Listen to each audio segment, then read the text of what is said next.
Welcome, welcome. Really excited for this event. I'm joined by a dear friend and a badass, and Gianna. I'm super excited to get into the conversation today.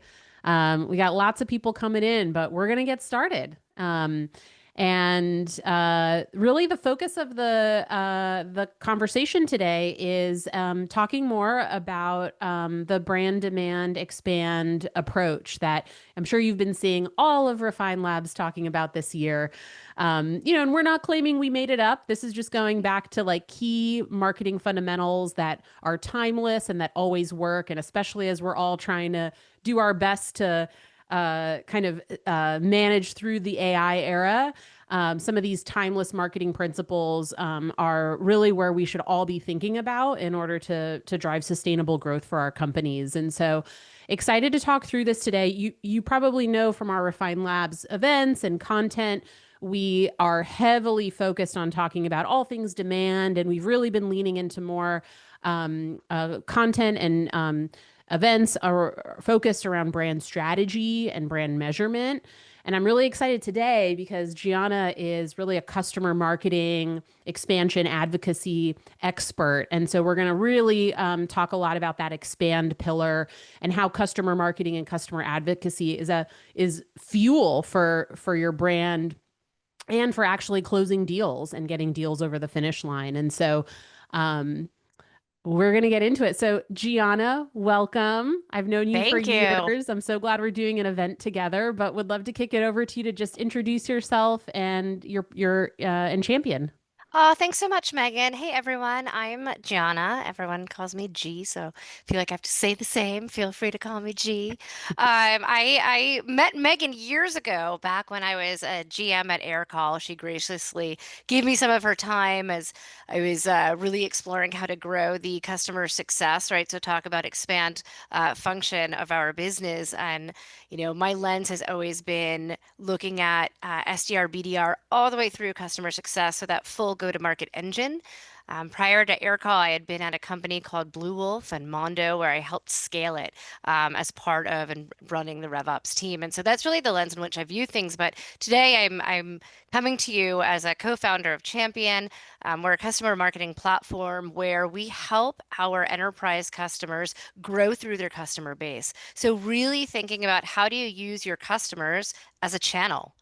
And this has been a lot of fun because I bring a lot of the fundamentals that I've experienced through building go-to-market engines, and now this is really that layer and that piece where you could add in advocacy all across that customer journey. As every organization is really trying to find that path to efficiency and profitability, and I think customers are the key to it, but that's no secret. Awesome. Yes. And for those of you that know my background, I kind of grew up in the world of customer success. And so I love when customer success and marketing can collide. And I think more than ever, it's such a powerful growth lever that honestly, I think most businesses haven't really prioritized to date. And so the good thing about that is it's a real, tangible opportunity to think about how you're leveraging your customers as part of your growth engine. And this is, of course, in addition to delivering for your customers and, meeting your brand promise and driving results for them. That's table stakes, of course. But there are all of these considerations for how you can use your customers to fuel new business growth and also expansion within your current customer base as well. And so, where let's jump in. We'll kind of tackle each pillar and we'll start with brand. We'll just jump right in. And so, we've been talking a lot more about this. Our roots at Refine Labs have, were originally really rooted in demand gen.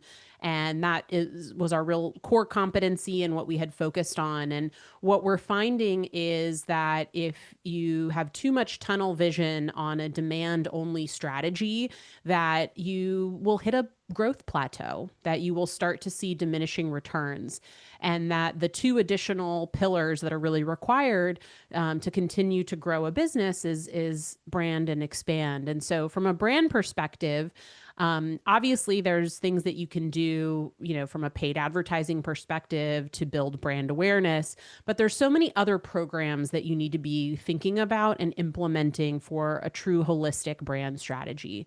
And we all know the stats, right? Like we all know that most B2B buyers have essentially a day one consideration set when they're starting a buying process. They already know a set of brands that they're probably gonna buy from.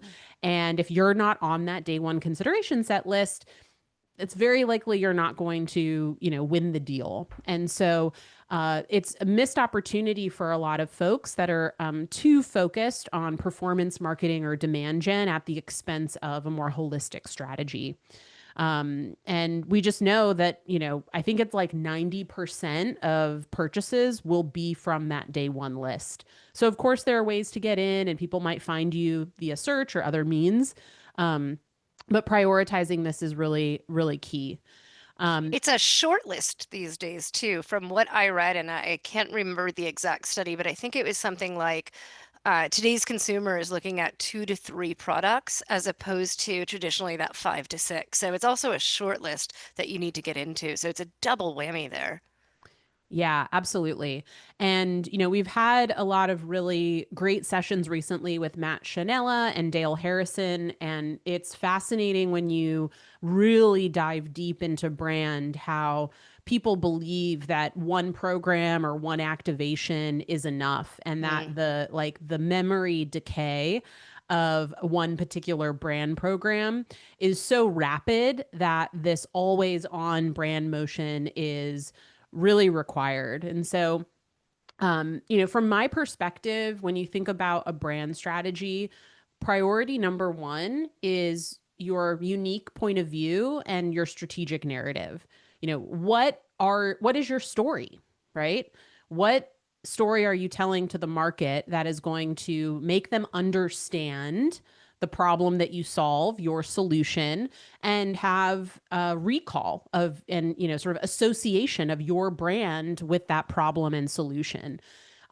Getting that story right, making it compelling, is much harder than I think people give it credit for. And so that is a key input in order for any brand program to be successful.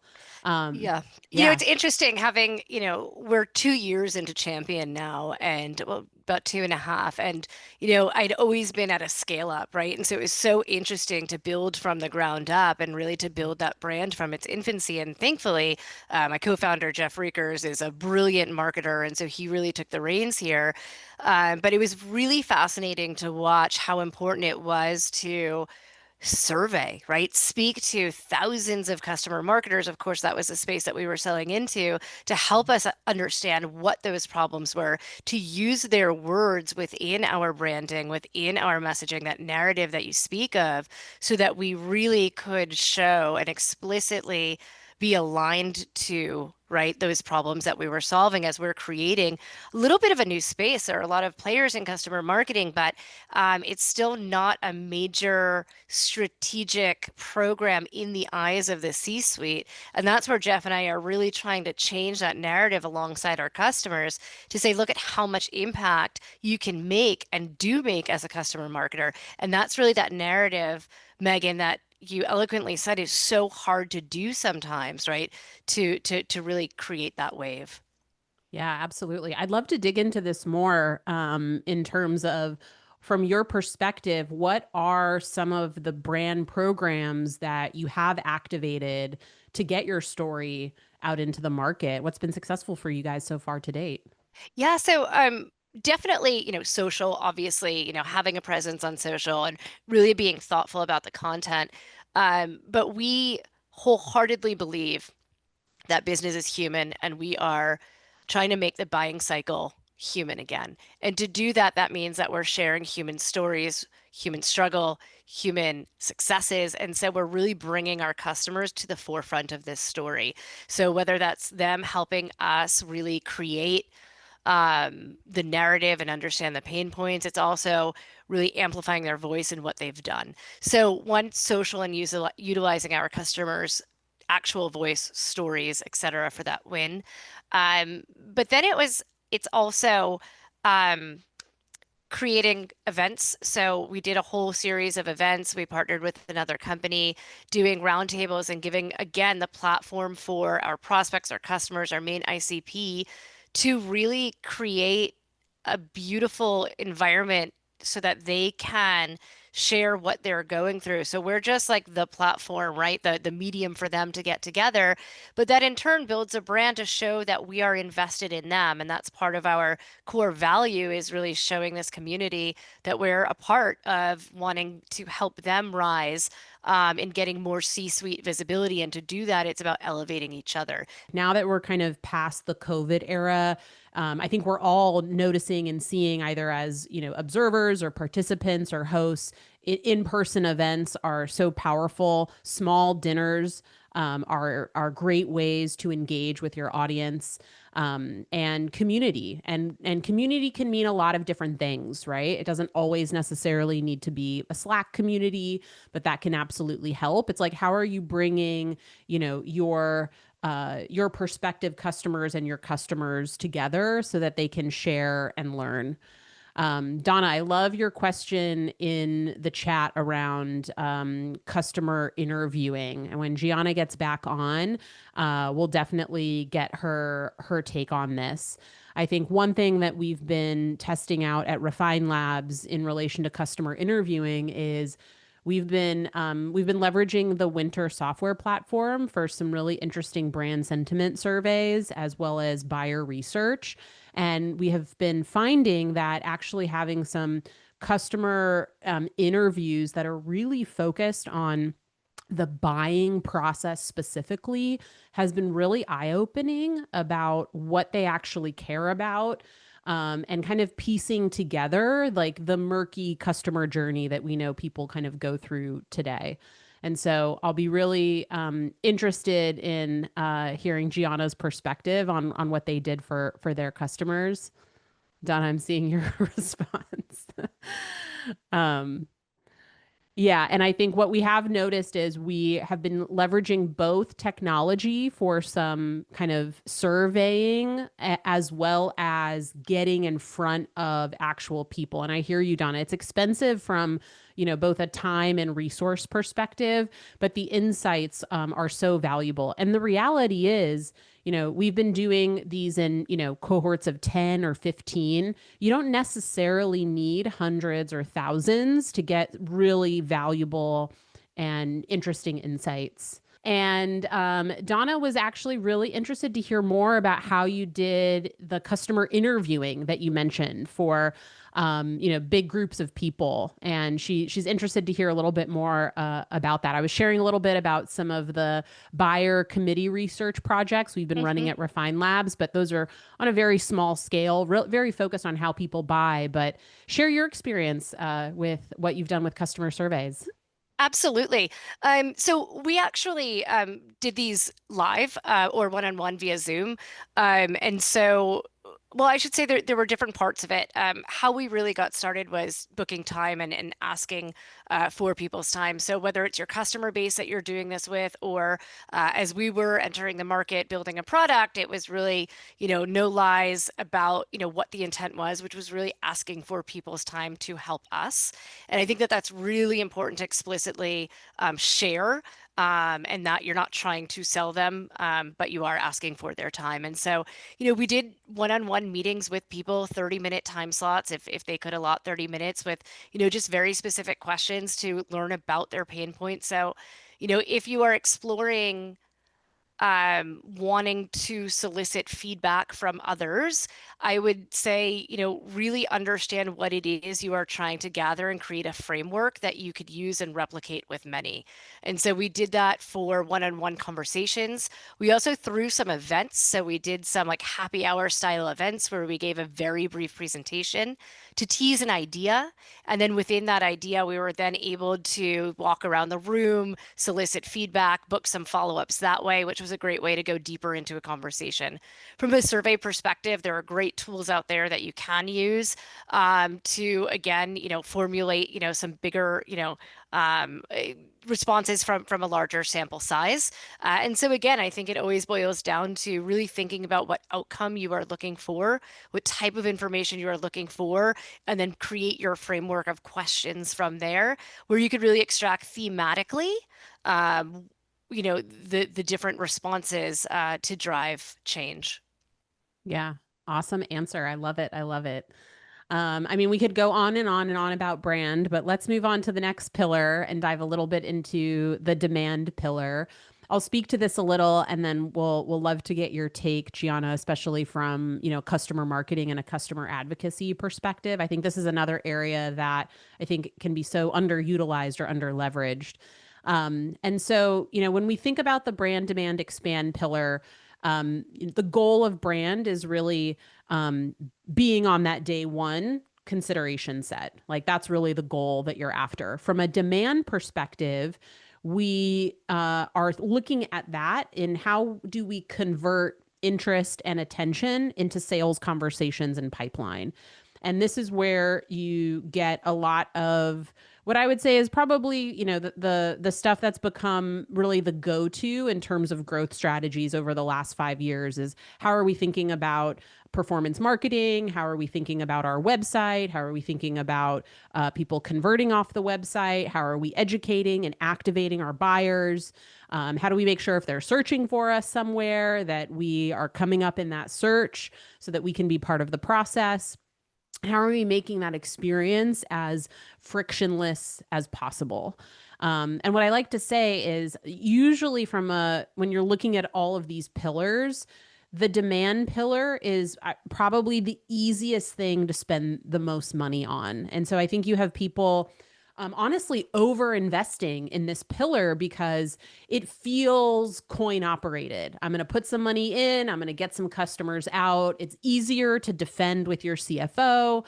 It's easier, in some ways to measure success and to track. We're not going to get into an attribution conversation today. But the key here is this is a critical pillar, right? Like this is how you drive short and medium term results for your business. And it's critically important, but should not be over prioritized relative to the other pillars if you're really looking to build a sustainable growth engine. Something I'm really interested in from your perspective, G, is and things that I wasn't necessarily automatically connecting to customer marketing, but Hmm. you guys talk a lot about how you can facilitate, references or referrals, and so would love to expand on your perspective there because I do think that is again like something that's underutilized, which for all of us could be an opportunity that we haven't capitalized on yet. Yeah, for sure. I think you nailed it, right? What is not mentioned often in demand is how do you use your customers to facilitate growth within this segment? How do you facilitate customers to increase your win rates, decrease time to close, right? References is a great way to do that. So something that we're doing at Champion is thinking about how do we use AI to pair your best prospect, right, with your best customer. It's smart matching. And why I bring this up is not just to say, hey, look how awesome we are at Champion, because we are, but it's to say, how are you thinking about what that pairing looks like? Because not any customer looks exactly the same. And so you want to have as contextualized as a conversation as possible. You really want going back to the pain, right? Understanding what that prospect, why haven't they said yes yet? Right? Understanding what their objection is and then finding that customer that had that same problem they worked through, that's going to be the best conversation. So utilizing AI to be able to pair that is what will actually tick the needle into um, ticking that needle for revenue, right? And then it also facilitates sales having more time to focus on all of the other things so it can expedite the sales process as well. Also, what we don't think about with references is the psychological benefit that it gives to the customer. They Mm, get to share how much they love you. Think about when you do that when you're just talking about a restaurant that you went to or that new product you just tried. It brings joy. And so it evokes that emotion again. So, in a way, a customer serving as a reference also helps with expand because they're reminded of how much benefit and value they've gotten from you because they get to talk about it time and time again. Hopefully, you're not overusing and abusing them, though, on the reference side. You also asked Megan about referrals. This, again, is a really great way to utilize your customer base. I actually put this in place back when I ran RevOps for a tech services company. And tech services, we grew it from 5 million to 100 million when we had our exit. And you think about what tech services is great at. It is network and relationship driven sales, right? It's all about growing through the customer base. And that was something that I was really surprised when I moved over to product side, that it's not as mature, right? Of really understanding how customers, how to utilize their network. And this is where I believe that referral play comes in. So when I was at this tech services company, we realized we were amazing hunters. We had grown to about 30 million and then kind of were lulled there. And we realized we needed to like crack the code on expansion, crack the code on going wide, as we called it. And so what we did was we trained every sales rep to just ask their customers, hey, would anyone else in your network benefit from our services? Could you introduce me? And that was incredibly powerful for sales reps to really start the engine on a referral introduction basis. And so now think about taking that back on the product side. That really is a form of advocacy. Where along that customer journey is it applicable and the right time to ask your buyer, your customer for that referral? I did that at Champion. I just closed a deal. She's awesome. nice. Sadaf, thank you. And I asked her, hey, would anyone else like, benefit? You're out there, you're in the community. And she introduced me to one of my most favorite clients right now, 2-year contract, closed it within like a 3-month time frame. One of the most recognizable brands that my mother actually knows. So really exciting that, when you ask in that right moment, it varies. I asked them right at close, and it was a great time to do it. So just think about that breadth of network that you could create there. Lastly, what I'll say is it also gives an opportunity for your customers to build their brand as well. Mhm. It shows their network that they are thought leaders and that they have suggestions and value to bring outside of, just what they're doing within their organization as well. Yeah, absolutely. I think one of my biggest takeaways is, even myself, if I'm being honest, in terms of references or referrals, I would say it's definitely more of a reactive motion versus a proactive motion. I'm in a sales process, someone asks for a reference, and then I'm kind of scrambling to like find the right customer to connect them with. Referrals happen, randomly and spontaneously, but I don't necessarily have an intentional strategy behind that. And so I think a huge takeaway from everything that you just covered is if you actually have an intentional proactive strategy for references and referrals, it is a massive unlock in terms of not only potential new business growth, but also customer happiness, retention, and expansion of those customers as well. So I love That's that. I love Yeah. that. One Um, other motion that we didn't talk about are job changes, right? Like that full flywheel of your customers. So yeah. thinking about you've got a customer who has moved on to another organization, are you following them there? Because that's a great way to generate warm leads. 100%. And again, it's like you sort of have a pulse on that, or you hope that they call you when they're in seat at their new company. But having that intentional strategy is key to be successful there. We have another question in the chat. So before we segue into the expand pillar, and Duke, I see your video is on. Let's bring you on, Steph. I don't know if you can unmute Duke. Why don't you ask your question live and we can chat about it? Sounds good. Thank you. Yeah. So I posted the question of what's the right way to measure and track how strong your brand is, knowing that it's the foundational point of demand and expand. I then went through and read some of the blog posts Evan had sent over. And what I took from, especially the brand one, is it seems like to me is a unique point of view and then content. Are those the two most important components from your perspective? Yeah, and I think I noticed your question was very specific around measurement and sort Yeah. of tracking. And so I think from a brand program perspective, I think a core input is like a clear ICP definition and a strong strategic narrative or POV. And then you need to activate those, right? And so you can activate that through content, through organic social thought leadership, through events, through community. And those are probably the big pillars in which you want to get in front of your audience and find different ways to communicate your narrative in those programs in order to build your brand, right? And build that recall, being part of that day one consideration set. From a measurement standpoint, we've been looking at a few things for brands specifically. And so, a really interesting um, metric to look at is share of search. Now, looking at this requires that you look at it over a pretty, long span of time.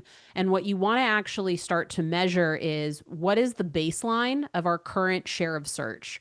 So, thinking through this is you're going to have a set of competitors in your market and people are going to go to Google and will search specific brands. And so when you actually aggregate all of the players in your space, what percentage of that Hmm. sort of branded search is your company getting relative to your competitors? And so there's a way for you to get kind of like a baseline. Often there's pretty high correlation of share of search to market share overall, right? There are other factors that go into market share, but there's some interesting correlations there. Once you have your baseline and understand how you're performing relative to your competitors, then that's when you can begin to implement more focused brand programs and then measure the change of your share of search over time. I typically would recommend looking at this quarterly, but really anchoring on every 6 months to understand how you've improved that overall metric. And I mean, really, what that is saying is, are the percentage of people that know your brand and putting your brand into Google increasing over time? And if so, you can argue that your brand programs are being successful. Now, within each of the programs, there are obviously different ways you can measure, the success of events and your content strategy, et cetera. But I would think at a high level that's critical. And then taking a step back, you could argue that your brand marketing has an entire halo effect over the whole business. Hmm. So businesses that are growing at a healthy clip year over year, that have healthy margins, are always definitely running brand programs, and you can argue that overall business growth is a function of effective brand. Obviously, sales is an input. Obviously, every team has their role in that. But that's how I would think about measuring brand. Very distinct from if you're looking at, demand gen programs in terms of paid, then you can get much more granular at the program level of how you're measuring success. But you need to have a longer term mindset.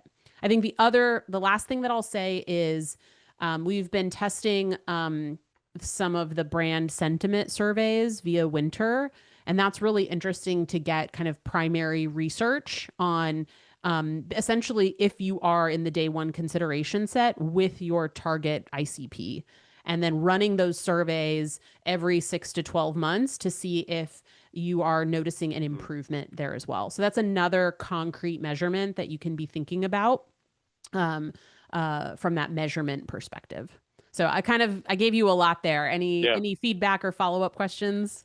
No, that all makes sense. And again, I'm just going back to some of the previous events your team's done with Dale Harrison of, again, just talking about, Yeah. okay, companies trying to invest so much more in the demand when they haven't even done enough on the brand to truly capitalize on both of that. So that's why I'm wanting to just make sure I'm starting from the perspective of understanding that the brand needs to be something that sets the tone for everything else after.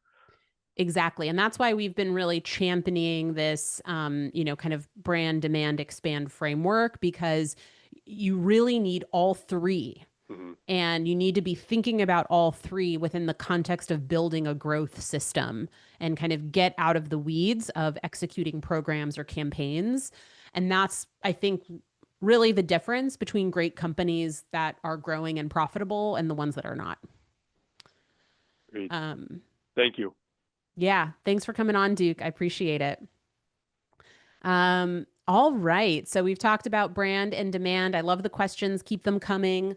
Let's touch a little bit more on the expand pillar. We've been talking about a little bit of that throughout, but I think there's several aspects to this, and I think from a practical like digital marketing perspective, there's also some kind of low hanging fruit, in my opinion, in terms of what we can be thinking about in terms of bolstering our demand strategies. And so, these are things that we've been doing for a long time, but how are you putting out customer case studies and social proof and testimonials, as part of your paid advertising mix, especially for companies that, are 500 million to a billion in revenue, that have tens and thousands or hundreds of thousands of customers. There are meaningful ways for you to actually market to your current customer base, because typically at that scale, you have multiple products and services that they can take advantage of,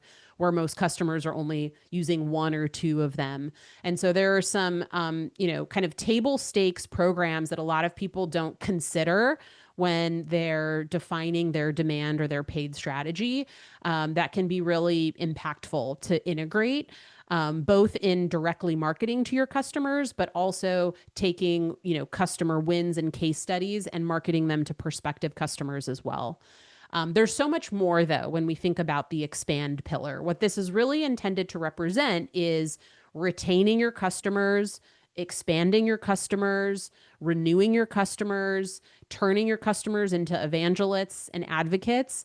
That's how businesses will really continue to grow and scale. And that needs to be part of your go-to-market strategy. These are not things that are only relegated to the customer success or customer support team, that it's actually a growth motion. And I think a lot of people don't view it in that way. So it doesn't get the relative investment or priority that it should. And I think it's just because people are not necessarily connecting the dots of the impact that it could have. And I know you have probably like a million things to say about this, G. So Yeah, I'll pass it over to you. yeah, I think, like theoretically speaking, I think where a lot of companies get it wrong is they mistake, is the customer happy versus is the customer succeeding? And this is where I think the focus really needs to land is the customer succeeding on your platform? Are they getting the value, right? The perceived value. And it's constantly readdressing this endpoint. So it's thinking about arming your, customer success reps, making sure that, they do a business alignment, understand what that, end result should be for that client, and it's constantly evolving. And so it really is a strategic partner in ensuring that you're aligned with, the outcome that they're looking for. There are so many different things that I want to say here that you mentioned, from I'll share an example, something that is a little off cuff that you wouldn't think about. We talked about references, right, in that kind of demand portion of helping to convert pipeline to one deals. Think about doing the same for your customers. Megan, you talked about expanding multi-product, right? Why not pair a customer with a customer, right? And really facilitate that growth pattern that you can create, and recognizing how some of your strongest multi-product customers got to that evolution, right? And create that journey for your other customers. So one is just that thematic identification of that customer journey, and then pairing them with the right customer at the right time for that conversation. Yeah, I love that. And I think I'd love to, I feel like we've touched on this throughout, but I know that advocacy is something that you talk about a lot. I was going to say something that you champion. Um, Talk And about getting a great brand name, right? I know, exactly. Very fitting, very fitting. But I'd love for you to speak more about that, because I think there's, and I think right now there's a kind of a trend in B2B marketing around, influencers and how hmm they can be, essentially marketing your product or influencing purchase decisions. But I think an advocate is very distinct from an influencer. And maybe, maybe there's some overlap there, of course, in some instances, but how would you define that, and how would you describe the importance of that overall? Yeah, I mean, agreed in that like a word is just a word and it's really how we define it and really what the meaning that we want to extract from it, the purpose, right? Yeah. I think B2C has done an amazing job of having influencers and really from utilizing that growth pattern, and B2B is starting to adopt that same principle in practice, in Yeah. addition to, right, your loyal advocates. When I think about the difference between an influencer versus an advocate, an influencer it has a brand, right? Their own brand. And it's utilizing their voice and their platform to say, hey, I love this thing. I think that hopefully it's done in a way where they really do love your product, right? It's But authentic and genuine. Yeah. exactly. However, I think we've all seen it. We all get that little cringe in that, like, is it, right? Versus an advocate. Um, an advocate is your customer base that is deriving extreme value from your product. They intrinsically want to help you. So if you think about an influencer, you more than likely will have to pay. It is a one to many versus creating a many to one. Create many advocates who are going to have one to one, very meaningful conversations over and over and over and over again. And this is what will really help you create a flywheel effect of your customers really being that word of mouth for you, building your brand, helping you drive demand, and then also expanding. Now, I know that we're in the expand section, but you can't talk about advocacy without talking about the influence across all three of these pillars. Of Um, course. and really kind of diving into the expand portion of it. When you build advocates, again, it's really driving this extreme value.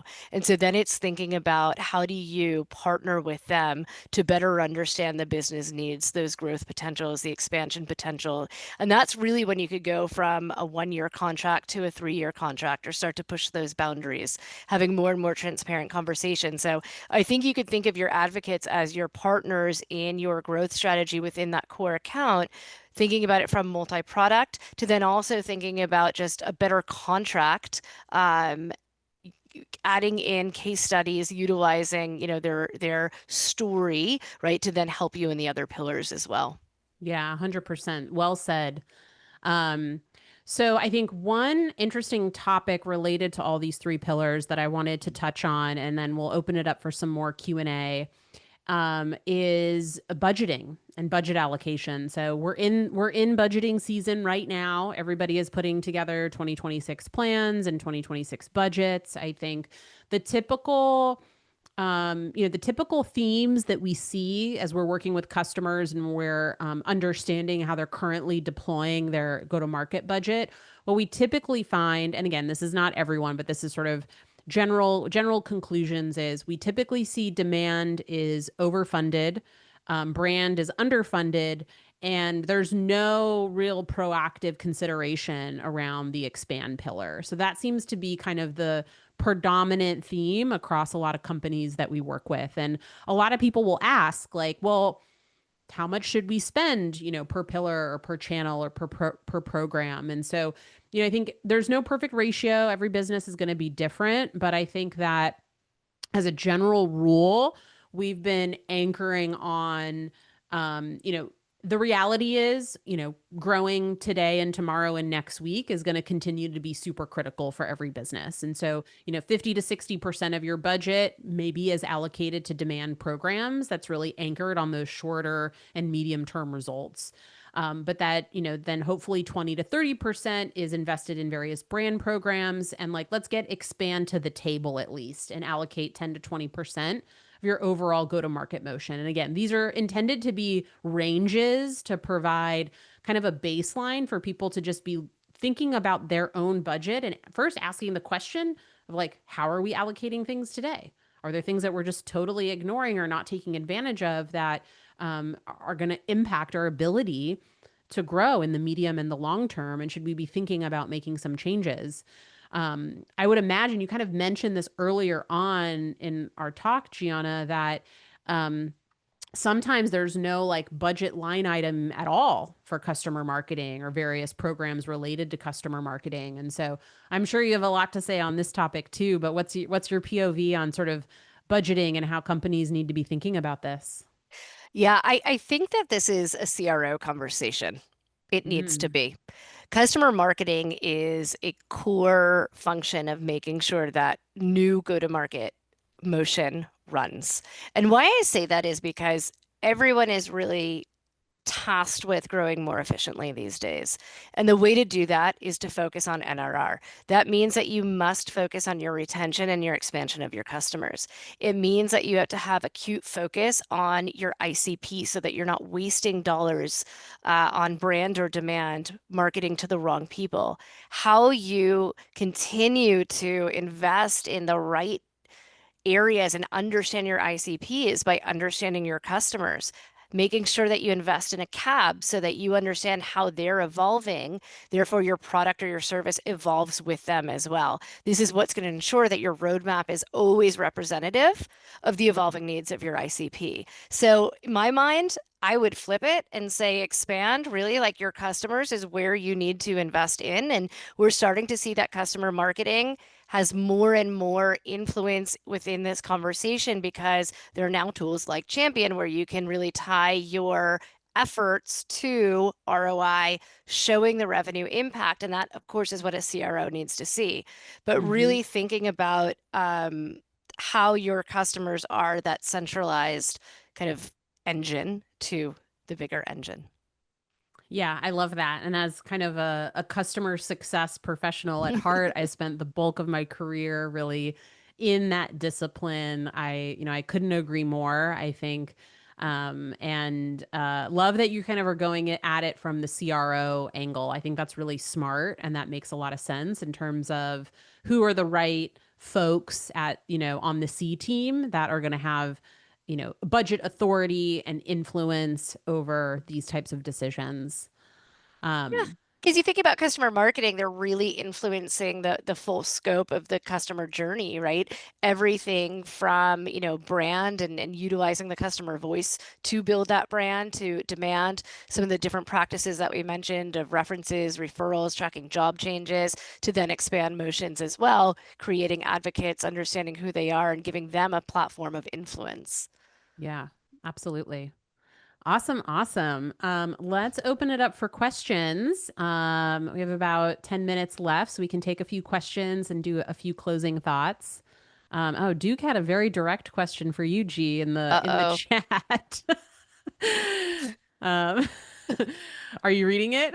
I have not read it yet. Uh-oh. He was Well, asking, there's no pricing on the Champion website. Is there a strategy behind it? and Wow. I'm a long time listener, so I remember Chris talking about this so many years ago. And again, We, yeah, I we do advocate for yeah. pricing transparency. So I was just curious because honestly, after listening to some of the initial parts of this conversation, I immediately forwarded your website link to another team member. And like Megan was saying, I'm going through my own budget right now as well, looking at, okay, is this something that I advocate for just for my team? So I was just more curious than anything. I love it. Duke, I've written down your name. You will be getting a reach out after this. But uh, we took it down because we are working on it. So the intentionality is we are revising our pricing structure. Got it. So is Got it. the intent once you have some kind of an updated model, you'll publish it on the site for folks? Yes. Yeah. Nice, nice. So it's under construction. Under construction. Correct. But yeah, we're big proponents of pricing transparency, and it just goes back to the kind of the point that I made in the demand pillar section around removing friction from the buying process, right? And under giving people all the information that they need. So that when they're coming in and saying, "Hey, I want to have a sales conversation," they've almost gone through, a majority of qualification almost on their own by understanding who you serve, what you offer, how much it costs, and the outcomes you can provide. So, for those that are here, you can look in the chat, but Elaine is saying, I'm curious, do enterprise companies plan their strategies around something like brand demand expand? Maybe that's a silly question, but I'd love to understand if that's actually how it works. Asking this because it's mentioned earlier that there's no budget allocated for expand. And so it's a great question. So typically what I see, and the majority of Refine Labs customers are what I would classify as like mid-market and enterprise companies. So typically what we see from a budget perspective is there's typically budget allocated for demand and brand. Those are typically line items. Again, usually what we see is that demand is almost overfunded and that brand is underfunded. Now, when we think about the expand pillar, I think some of the line items that might exist under the expand pillar are things probably related to essentially product or customer success. And so it's not that there's sort of nothing there, but what I would say is it's budgeted as almost like cost of goods sold and not a growth investment. People are not thinking about it that way. And even the handful of strategies that G went over today in terms of references, referrals, job changes, there's no intentionality really behind that. Or especially for these larger companies, like how are you actually marketing? Like you have tens of thousands of customers or you have hundreds of thousands of customers. Like that's a huge audience. And you can be marketing to them just like you market to your prospective customers. And so typically what we see is what we're calling expand as a growth pillar is not explicitly budgeted for as a growth motion. And there could be some line items that are representing, account management or account expansion. But it's typically looked at as a cost center versus a growth investment. And again, even if it is in the budget as a cost center, it's typically underfunded of what I think it deserves. And I think I think it's really just a lack of connecting the dots around how these can have an impact. And what I would say is, if you think about like 2020 to 2024, the reality is for most companies, net new logo acquisition was the most important thing. And really everything else was kind of put to the side or ignored. But we're moving into a new world right now in a new era.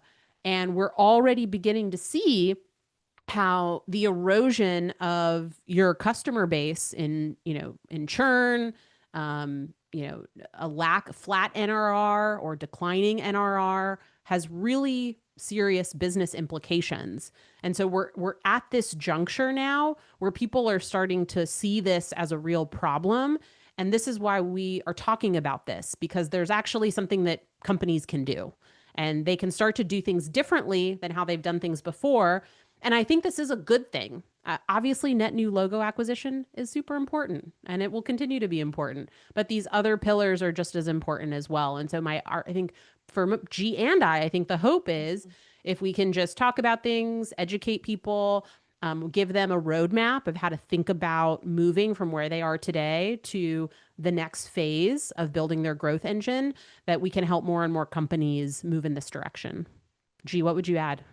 Yeah, I think you're exactly right about that. What I would add is, and this is where it goes back to budgeting, right? There needs to be a budget for expand. And it's really thinking about if your only focus or your primary focus is on adding net new pipeline, it's constant hamster wheel because you're not focused on the fallout. And so you not only have to grow, if you need to grow 15%, but you're losing 10%, like you've got to make up that 10% and then get to the 15% growth. That is very expensive. That is what causes burnout. That is what will give you and impact your brand reputation of potentially not meeting ICP needs. So again, really focused in on this expansion motion, really focus in on your growth through your customers is inherently going to help your growth rate on demand grow because of that word of mouth, because of that success, because of how it strengthens the brand. Yeah, 100%. Well said. Any other questions before we wrap up? This is when I need my Jeopardy music playing.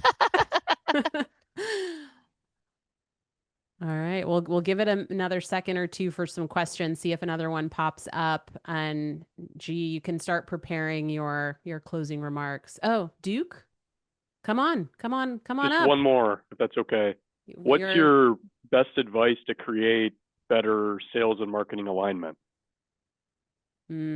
I love this question. My favorite activity. We did this at Aircall. Madeline Dupre helped orchestrate this session. We had first team alignment.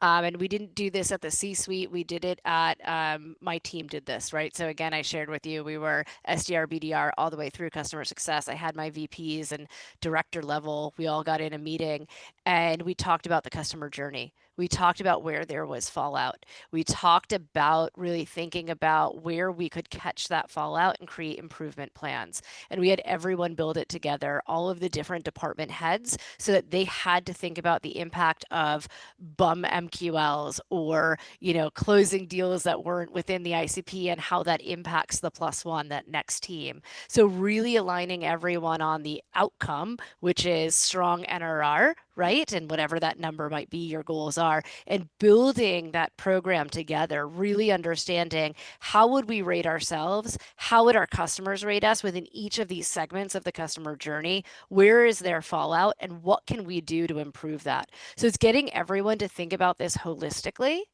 The second tip, and I don't know if you can do this, something that I did was I put a bonus in place so that we were looking at the total growth numbers. So my goal was, ARR, right, and NRR.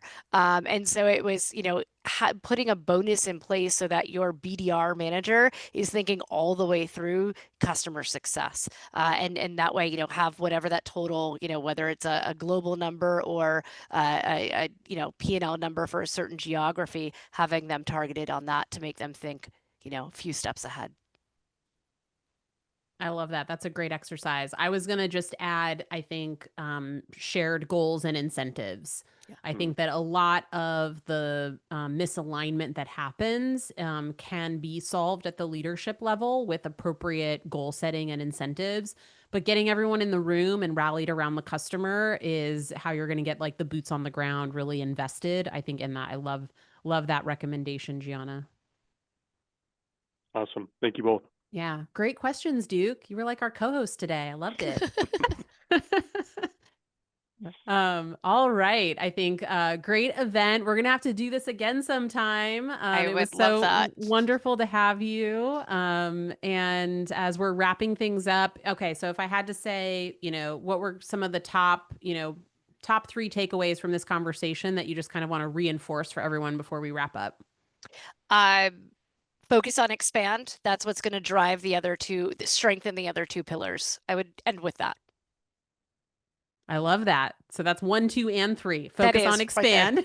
That's right. That's all you get from me. I love it. I love it. Well, it was awesome to see everyone. We'll be publishing this to the podcast. So check out Stacking Growth. Thanks to Gianna for being here with me. And we will catch you next month, at our next event. Good to see everyone. Thanks Bye. for the Thanks, great questions, everyone. Duke. Thanks, Bye, Megan. Tracy. Thanks, See you Duke. later.